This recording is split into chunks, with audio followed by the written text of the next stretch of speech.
جنگ بندی کے باوجود جنوبی لبنان کے ضلع نباتیہ میں اسرائیل کی غاصبانہ کارروائیاں نہ تھم سکیں۔ لبنان کے سرکاری میڈیا کے مطابق نباتیہ کے قصبے مفدون پر اسرائیلی فضائی حملے میں 2 افراد شہید اور 1 شخص زخمی ہو گیا۔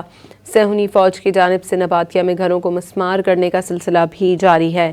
مرکبہ میں گھروں کو بلڈوز کرکے آگ لگا دی گئی۔ ادھر ضلع سور میں بارودی مواد کے دھماکے میں 1 شخص جان سے گیا جبکہ دوسرا زخمی ہو گیا۔ دوسری جانب حزب اللہ سے شدید جھڑپ میں 4 اسرائیلی فوجی بھی زخمی ہو گئے۔ نہتے شہریوں کو مارنے والی اسرائیلی فوج نے اعتراف کیا ہے کہ بیت یاہون میں حزب اللہ کے ایک جنگجو سے دو بدو لڑائی میں 2 افسران سمیت 4 اسرائیلی فوجی زخمی ہوئے۔ یہ جھڑپ جمعرات کی شام اس وقت پیش آئی جب حزب اللہ کے جنگجو نے اسرائیلی فورسز پر انتہائی قریب سے دستی بم پھینکا۔ اس کے فوراً بعد ہونے والے فائرنگ کے تبادلے میں وہ جنگجو شہید ہو گیا۔ جنگ بندی کے باوجود جنوبی لبنان کے ضلع نباتیہ میں اسرائیل کی غاصبانہ کارروائیاں نہ تھم سکیں۔ لبنان کے سرکاری میڈیا کے مطابق نباتیہ کے قصبے مفدون پر اسرائیلی فضائی حملے میں 2 افراد شہید اور 1 شخص زخمی ہو گیا۔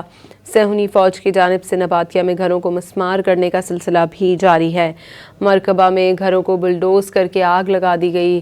ادھر ضلع سور میں بارودی مواد کے دھماکے میں 1 شخص جان سے گیا جبکہ دوسرا زخمی ہو گیا۔